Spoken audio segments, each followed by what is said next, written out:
이때 8% 쪘어요. 이 전쟁 때. 이때 또 한 5%, 6% 쪘어요. 이때 7% 쪘어요. 이때도 한 5%, 6% 뛰었어요. 그럼 이때도 뛴다는 거죠.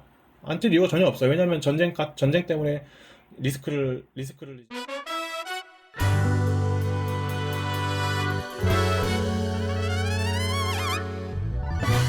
안녕하세요. 지금 모두 그 이팔 전쟁 보고 계시나요?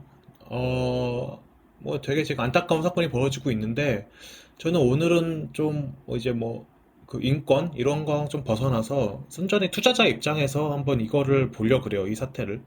왜냐면 지난 2022년도 2월쯤에 그 러시아 사태가 벌어졌었죠. 러시아 우크라이나 사태가 벌어졌을 때 그때도 때 괜찮은 투자의 기회가 왔었어요. 그냥 보시면 여기 이때가 2022년 2월 1일이죠.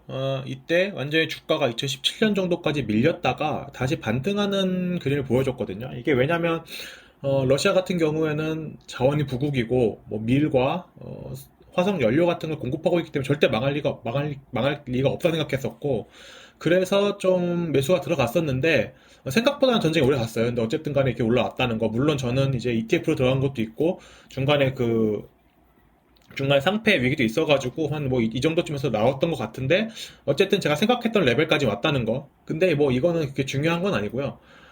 우리가 다시 현재로 돌아와서 그 이스라엘 쪽을 보게 되면, 어쨌든 이 이스라엘과 팔레스타인 전쟁으로 인해서 지금 우리한테 뭔가 기회가 생기고 있는 것 같아요. 그래서 이제 오늘은 좀 투자적 관점에서 이거 어디를 들어갈 수 있고 지금 들어가야 되는 것인지, 아니면 들어가면 안 되는 것인지, 그거에 대해 좀 생각을 해보려고 그래요. 일단 이제 간단하게 차트를 먼저 보시면, 이게 테라바브 35, 이제 이스라엘의 그 일종은 아니고 이스라엘의 그 종합주가 지수죠. 코스피 같은 느낌의 지수인데 지금 많이 떨어졌어요. 전쟁 딱 보시면 언제 전쟁인지 아시겠죠? 이때 많이 떨어졌다는 거. 그래서 그럼 우리가 지금 이게 떨어졌으니까 사야 되냐라고 말씀하신다면, 저는 이제 슬슬 살 때라고 생각해요. 근데 이제 언제 사야 될까, 이거를 좀 의논을 해보고 싶은 부분이었는데, 뉴스 기사와 여러 가지 사실들에 기반해서 저의 추측이에요. 난 이렇게 생각할 것 같다. 그리고 저는 이렇게 투자를 들어갈 건데, 지금 들으시는 분들도 제 생각에 무조건 저게 맞다 틀리다 도 중요하지만, 제가 올려드리는 뉴스 기사나 이런 생각의 흐름을 보면서 이게 정말 맞는지 아닌지 한번 생각해 보면서 따라가 보는 것도 좋을 것 같아요. 이 전쟁이 왜 시작했는지를 좀 봐야 된다 생각하거든요. 일단 첫 번째로는 이 이스라엘과 팔레스타인 두 국가 간에 일어난 일이기 때문에 그 두 국가를 보면서 이스라엘 쪽을 생각해 보면, 이스라엘이 사실 많은 분들이 모르시긴 하지만 뭐 이때 있었던 일이거든요. 이 주가 폭락할 때 지금 현재 이스라엘의 총리 네타냐후 총리가 사법 개혁을 했었어요. 이렇게 준비해 왔었는데, 이렇게 사법 개헌에 통과돼가지고 이스라엘 지금 굉장히 시위가 과격하게 되고 있다. 이게 지금 7월 기사인데, 사실 이건 7월 기사지만 7월이 아니라 지난 1월부터 이미 진행됐던 것이었고, 이거에 대한 이야기는 뭐 네타냐후 총리가 이제 시오니스트의 백업을 받는 극우 정권을 지금 창출했는데, 거기서 이제 뭔가 법안을 만들려고 그러면 자꾸 뭐 검찰이나 이제 사법부에서 좀 들고 일어나니까 그거를 어떻게 좀 무마하기 위해서 입법을 하려고 그랬어요. 근데 그래서 이걸 밀어붙이고 있어서 그 사람들은 이거 독재 아니냐, 그래서 완전히 난리가 났죠. 시위하고 이렇게 난리 났었는데, 이 와중에 전쟁이 좀 터져버린 거예요. 그래서 전쟁 터지고 어떻게 됐냐, 네, 이렇게 젊은 사람들이 모두 우리가 지금 이스라엘에 싸우겠다고 몰려드는 실정이에요.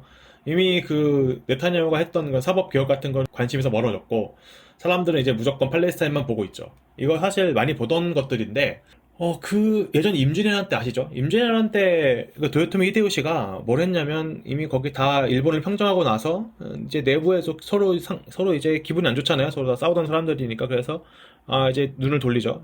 조선을 정벌하겠다. 조선과 명을 정벌하겠다 해가지고 임진왜란을 일으켰는데, 어쨌든, 내부에 뭔가 분란이 있을 때는, 어쨌든 외부에 적을 만드는 게 정말 쉬워요. 정치인 입장에서 정말 쉬운 거고, 비용이 어떻게 되던 간에. 그래서 네타냐후는 어쨌든 간에 좀 어느 정도의 분장을 원했다. 그러면 그럼 네 말은 그건 지금 얘네가 뭐 알고도 방치했냐는 거냐는 건데, 저는 사실 그렇게 생각해요. 왜 그렇게 생각하냐면, 가디언이 여기 있네요. 영국의 시사일까지 가디언 쪽 기사를 보면 이집트가 이미 이스라엘한테 하마스가 공격하기 며칠 전에 이미 얘한테 그 이스라엘에 경고를 했어요. 아, 하마스 공격할 것 같다. 근데 뭐 이스라엘은 아무것도 안 했죠. 예, 실제로 아무것도 안 했어요. 그래서 이제 지금 뭐 사상자가 뭐 1000명 된다, 500명 된다 이러고 있는데, 그러면 좀 신기하죠? 그 악명 높은 그 모사드의 이스라엘이 어떻게 이게 당할 수 있냐? 그럼 결국에는 어느 정도는 네타냐후 총리와 그 정부에 용인이 있지 않았나? 그렇게 저는 의심을 하고 있는 거죠. 그 이거에 발맞춰가지고 하마스 입장, 하마스 같은 경우에서는 어쨌든 종교 집단이죠. 지하들에서 성전하고 순교하고 싶어하는 지하들 전사들 입장에서는 이스라엘 내부가 분열됐을 때 한 번 좀 공격하고 싶을 거예요. 그리고 하마스 자체에서도 예전부터 좀 공격을 하기 위한 그 준비를 많이 했었는데, 예를 들어서 하마스에서는 이제 이스라엘이랑 좀 손을 잡고 우리도 가자지구 있는 사람들이 일을 할 수 있게 도와줘라 이스라엘에서. 근데 이스라엘에서도 괜찮았던 게, 그러니까 좀 일종의 그냥 이스라엘식 햇볕 정책이 됐는데, 가자지구 사람들 와가지고 경제활동하고 그러면은, 이제 뭐, 이스라엘에 대해서 뭐 싫어하는 사람 싫어하겠지만, 어쨌든 경제적으로 엮이게 되는 순간, 뭐 싸우기 힘들잖아요? 거기서 밥도 먹고, 뭐, 직장이 다 거기에 있는데 싸운다는 게 쉽지 않으니까, 오케이 해서, 많이 하마스에 대한 경계를 늦춘 것도 있죠. 그렇게 해서 어쨌든 이 전쟁이 터진 것 같아요. 그럼 네타냐후는 지금 결국에는 생각해봐야 되는 거는, 정권을 좀 유지하기 위한 전쟁인 거잖아요? 그럼 만약에 이 전쟁이 확전됐을 때, 가장 크게 데미지를 입는 건 하마스가 아니라, 이제 하마스도 물론 거긴 개별되겠지만, 그게 아니라 네타냐후 총리 자신이에요. 왜냐하면 이게 전쟁이 지속되면은 이제 이스라엘군이 가자지구 진입해가지고 사람 죽기 시작하면 5,000명, 10,000명 죽는 건 일도 아니죠. 거기서 완전 시가전 벌어질 테니까. 그렇게 되면 정권 날아가는 것도 순식간이죠. 어떻게 그 뽑아주겠어요? 자기 아들, 딸 들어가서 다 죽었는데. 이스라엘 입장에서도 그렇게 이 전쟁을 오래 끌 수가 없다. 확전을 바라지 않을 것이다. 어쨌든 전쟁은 벌어졌고, 공은 이제 좀 다른 나라도 넘어갔어요. 이제 좀 이제 지도를 봐야 되는데, 여기 보시면, 지금 이 이스라엘과 엮인 나라들이 몇 군데가 있어요. 이제 이스라엘, 당사자죠. 사우디아라비아, 이란, 그리고 미국이 있어요. 이집트와 뭐 시리아, 요르단 이런 데도 있는데, 이런 데 지금 전쟁할 수 있는 상황이 아니에요. 여기는 뭐 내장국가, 지금 여기만 난리 났고, 이집트도 뭐 지금 여기 국경 막고 있고요. 지금 얘네들 관심 없으신 분들이죠. 그럼 우리가 생각해야 되는 게 이란이죠. 이란과 사우디아라비아인데, 먼저 이란을 좀 생각해 볼게요. 이란 입장에서는 사실은 이스라엘 망하는 게 너무 기분 좋은 쪽이에요. 여기는 예전부터 지금, 심지어 여기에는 그 이란 헌법 보면 나와 있어요. 저 이스라엘도 나쁜 놈들이다. 불구대천의 원수다라고 헌법에 나올 정도여가지고, 이란 입장에서는 이스라엘 없애는 건 너무 땡큐죠.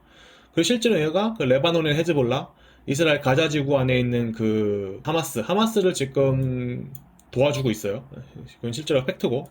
그럼 네 말대로면 지금 여기 가자지구에 있는 하마스가 공격할 때 이란에서 이제 레바논의 헤즈볼라 사주하고 뭐 시리아 이런 데 주둔하고 있는 이란군 지금 이스라엘로 진격하는 거 아니냐? 네, 절대 못하죠. 왜냐하면 이스라엘은 지금 핵 보유국이에요. 핵 보유국에 얼마든지 공중 폭격 능력이 가능한 나라고. 근데 그럼 이제 어쨌든 간에 그걸 네가 어떻게 아냐? 얘네 언제 종교에 미친 사람들이고 뭐 성전하겠다는데 그러지 못하는 거 아니야? 네, 아니에요. 왜냐면 이란이 지금 규제를 받고 있었던 게 하나 있었는데, 여기를 보시면 여기 유엔에서 2015년도에 그 여기가 핵 때문에 했던 규제를 언제 했냐면, 여기 영상 기준으로는 그저께 2023년도 10월 18일 날 바로 그저께 바로 풀어줬거든요. 지금 이게 이란한테는 되게 좋은 사인이 되고 있는데, 물론 아직 이제 북미랑 미국이랑 유럽에서 했던 제재는 남아 있어요. 이 이란에 걸려 있는 제재 때문에 러시아랑 중국에서 뭔가 지원해주고 싶어도 지원해주기 힘들었어요. 그 유엔에서 걸린 제재 때문에 러시아랑 중국 쪽에서 이란이랑 뭔가 미사일적이나 기술 교류 같은 걸 하고 싶었는데 좀 힘들었어요. 왜냐면 이제 이 규제 자체가 이 나라랑 이제 뭐라 그래야 될까, 로켓 기술, 미사일 기술 이런 거 교류하면 안 되고, 뭐 돈도 주면 안 되고, 기술 협력하면 안 된다, 뭐 이런 것들이었기 때문에 힘들었는데, 어쨌든 이렇게 풀리게 되면서 지금 둘이 기분이 좋아요. 그리고 이란 입장에서도 해야 될 게 맞죠. 그리고 아시겠지만 그 미국의 제재 때문에 지금 우리나라에서도 이란에 못 가는 돈이 6조인가 60조인가 남아있는데 지금 못 받아가지고 이란도 지금 전전긍긍하고 있잖아요. 그것 때문에 이란에서는 어쨌든 간에 이런 규제가 벗어났는데, 이걸 지금 다시 감수하고 하기에는 너무 국제사회 시선이 두려운 거예요. 그리고 또 하나 이유가 있는데, 그거는 사우디아라비아 이야기하면서 같이 한번 해볼게요. 이제 사우디로 넘어가서 사실 사우디아라비아 하면은 우리가 생각하기에는 완전히 그냥 꼴통 그 종교 국가잖아요. 이란 원, 사우디아라비아 투 해가지고 실제는 그렇진 않아요. 이거 완전히 다른 국가고 서로 사이 별로 안 좋아요. 많이 안 좋아요. 이란이랑 사우디아라비아는 거의 원수죠. 원수인데 어쨌든 사우디아라비아에서는 또 이스라엘을 좋게 생각하진 않았어요, 예전에. 이거 좀 과거로 넘어가야 되는데, 그 예전에 압둘라 국왕이 이 팔레스타인 문제 해결되기 전까지는 우리 이스라엘이랑 뭐 아무것도 안 하겠다. 이런 말을 했었는데, 근데 지금의 빈살만 왕세자 같은 경우에서는 그 라인시티? 그 긴 거 아시죠? 하면서 좀 외국 자본도 들어보고 싶고, 그리고 그 이름이 갑자기 기억이 안 나는데, IMEC였나? 이 인도, 중동, 유럽의 경제 회랑이라 그래가지고 이거를 지금 하고 싶어 하거든요. 이게 뭐냐면, 잘 보시면 이렇게 이 인도에서 출발해가지고 여기 그 UAE 아랍에미레이트를 거쳐서 사우디를 통해서 요르단과 이스라엘 통해서 이제 그 유럽으로 바로 꽂아버리는 그런 경제로를 만들려 그러는데 이걸 왜 하려고 그러냐? 여기 수에즈 있지 않냐? 근데 아니에요. 이걸 왜 하려고 그러냐면 자, 이걸 보시면 지금 아까 말씀드렸던 루트가 이 루트예요. UAE 거쳐서 사우디아 거쳐서 일로 가는 거. 근데 이게 여기인데 뭐하러 그러냐 이렇게 말씀할 수 있는데 아시다시피 이쪽 소말리아의 해적들이 지금 창궐하고 있고 여기 수에즈는 뚫려 있긴 한데 1년인가 2년 전에 수에즈나 막힌 거 기억나시죠? 그것 때문에 진짜 너무 힘들었어요, 세계가. 그래서 지금 생긴 거죠. 이제 우리가 새로 뭔가 어떤 무역로를 더 개척해야 되지 않냐. 너무 여기에 의존하게 되니까 너무 물동량도 많고 이것 때문에 정체되는 것도 많고 해서 뚫자. 그 첫 번째가 이거였고 사실 두 번째는 그 이라크에서 여기 통해서 가는 이 터키 통해 가는 길도 있거든요. 하여튼 이런 걸 많이 꽂으려 그러는데 잠깐 이란 얘기를 해보면은 이런 게 있어요. 여기 이란을 통과하는 것들이 있어요. 중국에서 나와서 이란을 통과하고 여기서 이란 통과해서 올라가는 이쪽 노선을 이란이 너무 하고 싶은 거예요. 왜냐면 여기 일로 가는 것보다는 일로 가도 좋은 거잖아요.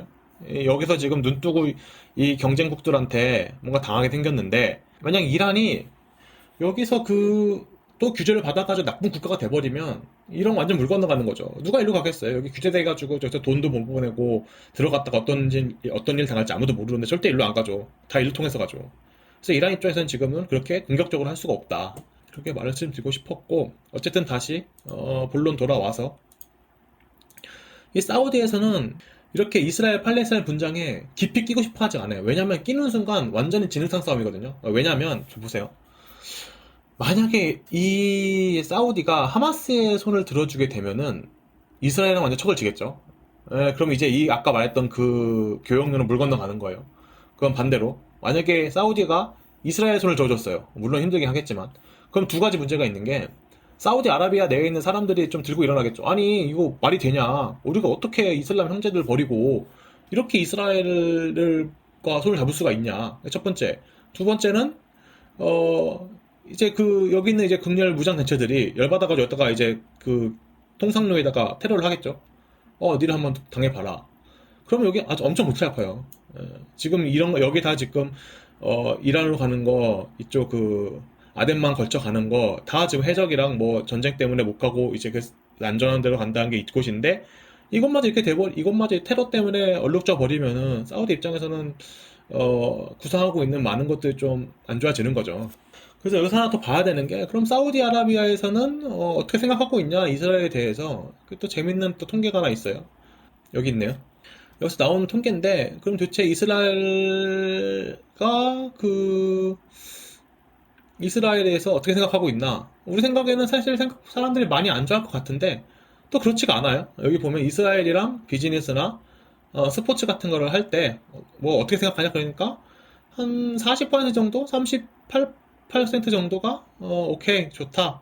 나머지가 이만큼 별로 안 좋다고 말했는데 딱 생각해 봤을 때도 우리 입장에서는 다 싫어할 것 같은데 그렇게 그렇진 않죠. 그렇진 않다는 거.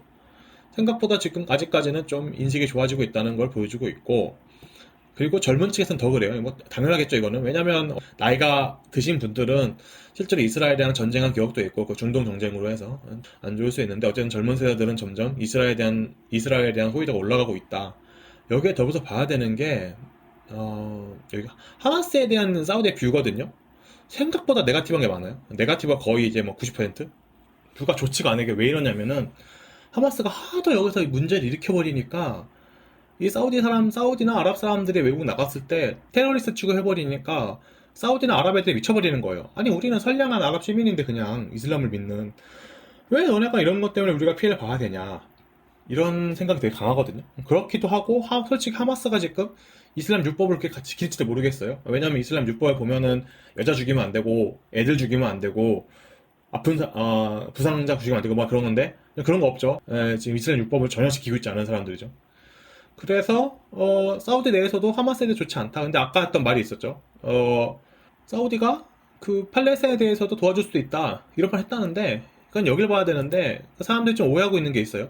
하마스랑 그 하마스랑 팔레스타인은 전혀 다른 곳이거든요. 이게 뭐 어떤 말이냐면은 이게 그 이란이랑 사우디랑 지금 같이 며칠 전에 전화 통화를 해가지고 좀 이걸 이야기했었는데 여기를 보시면 여기 있네요. 그 우리는 그 팔레스타인에서 벌어지고 있는 전쟁 범죄를 좀 반대한다.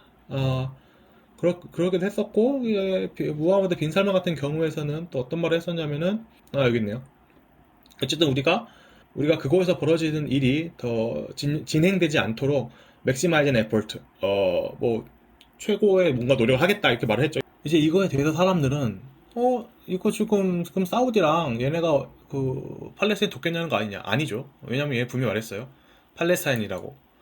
말장난 생각할 수 있지만 팔레스타인이랑 하마스는 전혀 달라요. 이게 왜냐면 팔레스타인 내에 뭐 무장단체로 하마스가 있고 또 다른 온건한 정당도 있어가지고 여기는 팔레스타인 내에 있는 그 집단 중에 하나가 하마스인 거지 하마스가 팔레스타인 아니에요. 마치 한국 내에 전라도랑 경상도 있는 것처럼 전라도나 경상도가 한국은 아니죠. 팔레스타인 안에 되게 많은 집단이 있고 그 중에 가장 격렬한 무장 집단이 하마스인 거예요. 그래서 우리는 어쨌든 하마스 편은 아니다. 팔레스타인 편이다. 이렇게 결국 립서비스하고 있는 거죠. 전쟁 풀어지지 않게 더 강화되지 않게.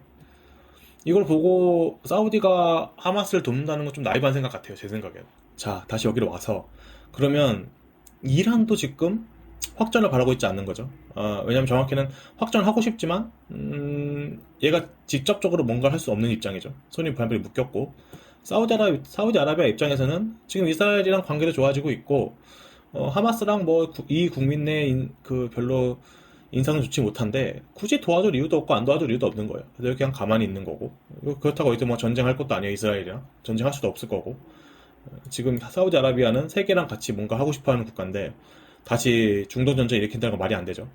마지막 남은 게 미국인데 미국은 지금 이걸 확전을 바라냐 안 바라냐를 좀 생각을 해봐야 되는데 여기 지금 항모 2대가 와 있어요. 항모 리미츠급 니미츠 한 대랑 뭐 거기 뭐 새로 만든 항모 2대가 와 있는데 이걸 보면 지금 조만간 얘네가 폭격할 거다 이럴 때 절대 안 할 거예요. 왜냐? 첫 번째가 미국이 중동에서 전쟁 일으켜서 재미 본 적이 한 번도 없었어요.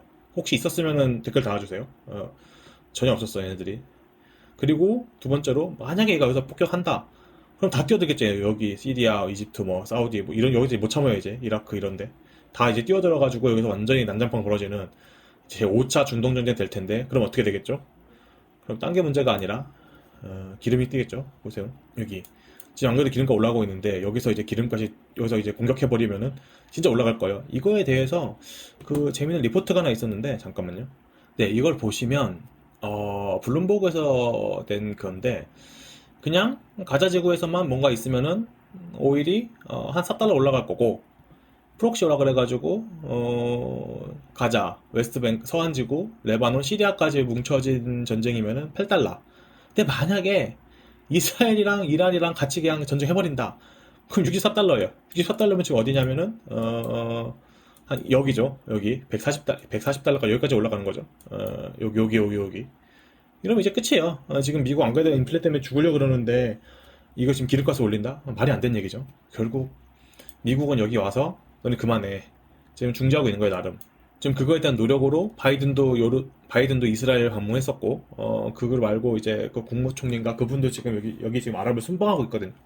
어떻게든 사태를 봉합하기 위한 노력을 하고 있다. 이걸 다 종합해 봤을 때 저는 여기서 벌어진 이 사태가 중동 전쟁으로까지 비화되진 않을 거라 보는 거죠. 또 하나가 더 있는데, 이 이스라엘을 또 봤을 때 이스라엘이 만약에 가자지구 내에 가가지고 좀 작전을 오래 하면 오래 할수록 그 사상자가 엄청날 거거든요. 왜냐면 여기 완전히 다 땅굴 파놓고 시가전에 말도 못한 곳인데 부비트랩에 여기다가 사람들 밀어넣으면은 병사들 5천 명, 1만 명 주는 거 일도 아니에요. 그렇게 되면은 아까 맨 처음 말했던 것처럼 정권을 어쨌든 유지하기 위한 전쟁의 일정도 있는 느낌인데, 그렇게 죽어버리면은 정권 재창출이 굉장히 힘들어지겠죠. 그러면 그 일은 지금 이스라엘의 총리가 원하는 그림은 아닐 거예요. 어쨌든 그러면 뭐 대충 이제 며칠 하다가 어느 정도 타협을 하게 되고, 또 하나는 여기에 지금 인질도 많이 잡혀가 있어요. 이스라엘뿐만 아니라 다른 나라들의 인질도 잡혀 있기 때문에 전 세계에서 좀 그만하는 압력도 좀 없지 않아 있을 거고, 물론 이스라엘이 그걸 신경 쓰는 나라는 아니지만 어쨌든 그런 것들 조개 봤을 때 이 이스라엘 전쟁이 확전되진 않을 것이다. 그걸 봤을 때는 그러면 우리가 투자의 가능성을 좀 볼 수 있지 않을까인데, 이제 뭘 보여드리고 싶냐면 여태까지 여기 차트상에 나와 있는 거에서의 발생했던 모든 전쟁을 적어놨어요. 여기다가 보시면 이게 2008년부터 9년까지 있었던, 여기 2008년 12월 27일부터 2009년 1월 18일까지 있었던 가자 전쟁에서, 전쟁이 이때 끝나거든요. 이때 시작하고 전쟁 시작하자마자 바닥 찍고 여기서부터 얼마가 올라가냐면 한 8%가 올라가요. 한 달 동안, 이만큼 동안. 그리고 뭐 더 여기까지 올라가면 제가 보진 않을게요. 여기까지 올라가는 건 뭐 너무 시간이 오래 걸리니까. 지금 다 급하잖아요. 한 달 내에 쇼 봐야 되는데 뭐 언제 기다리고 있어요, 이거. 아니면 물론 저는 좋다고 생각하지만 어쨌든 간에 8% 올라갔죠, 여기. 자, 이때 보면 또 전쟁 나고 팍 바닥 찍고, 어쨌든 전쟁 끝났을 때 한번 바닥 더 찍게 되는데, 대충 여기까지 올라가면 한 8%, 6% 올라가요. 물론 아시다시피 더 올라가는 거 보이지만 전 이거에 대해서 말하지 않을게요. 여기 2014년 가자 전쟁에서 7월 8일부터 8월 26일까지 했던 전쟁, 이것도 마찬가지예요. 여기서부터 여기까지 한 8%, 여기서 여기까지 한 8% 올라요. 그리고 마지막으로 21년도에 전쟁 하나 더 있었는데, 이때 왜 이렇게 합쳤냐? 이때거든요. 이때 2021년 이스라엘 팔레스타인 위기 5월 6일부터 21일까지 보시면 전쟁 터지고 딱 바닥 찍어버리고, 이때서 이때 끝나거든요. 이때 끝나고 얼마 올라가냐면은 어디까지 한 4%, 5%? 어디까지 모르겠네요. 하여튼 무조건 올라가요. 여기는 여기서부터 보면 더 많이 올라갔겠죠. 굉장히 좋은 기회다, 얘네가 전쟁 터졌을 때는. 그럼 지금은 어떻냐? 이날 터졌어. 이날 터지고 어쨌든 바닥을 지금 긁고 있는데, 지금 그러면은 여기서 한 가지 선결된 거는, 저의 생각으로 봤을 때 이 전쟁이 더 확전되진 않는다. 그럼 이제 문제는 언제까지 갈 것인가? 그건 저도 모르겠어요. 그렇지만 아까 말한 것처럼 이 전쟁이 길어지면 길어질수록 네타냐후 총리한테 좋지가 않아요. 사망자가 많이 늘어날 거고, 그리고 잡을 수도 없어요. 왜냐면 가자지구 사진 보시면 알겠지만 거기가 막 그렇게 막 개발지 이런 데가 아니에요. 완전히 그냥 슬럼가에 땅굴 파져 있고, 그래서 거기를 다 축출한다는 건 불가능하거든요. 그럼 어느 순간에선 얘네가 이제 어느 순간에선 얘네가 그거에 대해서는 합의를 하고 나올 때가 있는데, 그게 언제 될 것이냐, 그럼 언제 들어가야 되냐. 그럼 제가 봤을 때는 사실은 이스라엘이 처음 딱 가자지구 진입한다고 지상군 밀어 넣을 때가 어쩌면 투자의 적기가 아니라 생각하는 게, 지상군 밀어넣고 나면은 그들은 뭐 별거 없어요. 그들은 거기서 아웅다웅 하는 거겠죠. 거기서 뭐 일이 터진다, 뭐 사람 좀 죽는 거겠지만, 아시다시피 지금 우크라이나랑 러시아에서 사람들 엄청 죽고 있는데 사람들 무감각하잖아요. 전쟁이라는 것 자체가 처음 터졌을 때는 굉장히 큰 임팩트를 주지만, 이게 지나가면 지나갈수록 되게 둔해져요, 사람들이. 이렇게. 그리고 어느 순간에 다시 상승을 하겠죠. 어디까지 올라가냐? 뭐 한 8% 정도 봤을 때, 여기 중에서 뭐 8% 올라갔을 때 보면은 다시 원래 수준을 회복하는 정도까지, 여기까지 올라가는 걸 생각하고 들어갔을 때 좀 이게 있지 않나. 그래서 마지막 정확히 봤을 때 이때 8% 뛰었어요. 이 전쟁 때. 이때 또 한 5%, 6% 쪘어요. 이때 7% 뛰었어요.